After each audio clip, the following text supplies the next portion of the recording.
લોભિયા હોય ત્યાં ધતુરા ભૂખા ન મરે તે કહેવત આજે પણ સાર્થક થાય છે। ત્યારે 3 વર્ષ અગાઉ રાંદેર વિસ્તારમાં મહિલાને સસ્તામાં સોનું આપવાના બહાને લાખોની ઠગાઈ આશરી ભાગી છૂટેલા ઢગને મધ્યપ્રદેશથી રાંદેર પોલીસે ઝડપી પાડી સળિયા પાછળ ધકેલી દીધો હતો। સુરતમાં અનેકવાર લોકો ઠગાઈનો ભોગ બની રહ્યા છે, ત્યારે કહેવત અહીં સાચી પડે છે કે લોભિયા હોય ત્યાં ધતુરા ભૂખા ન મરે। વાત એમ છે કે સુરતના રાંદેર વિસ્તારમાં 3 વર્ષ અગાઉ ઠગાઈ આચરી હતી। મહિલાને સસ્તામાં સોનું આપવાના બહાને લાખોની ઠગાઈ આશરી હતી। સુરતના રાંદેર વિસ્તારમાં રહેતી મહિલાને સસ્તામાં સોનું આપવાના બહાને ઠગ લઈને રાવઠા 11 લાખ પડાવીને ભાગી છૂટ્યો હતો, જેને લઈ મહિલાએ રાંદેર પોલીસ મથકે ફરિયાદ નોંધાવી હતી।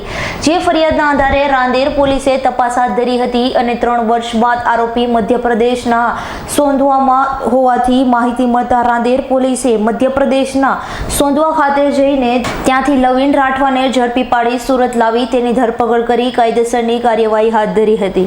Bureau report S9 news Surat. અમારી તમામ માહિતીથી અપડેટ રહેવા માટે જોડાયેલા રહો S9 ન્યૂઝ સાથે।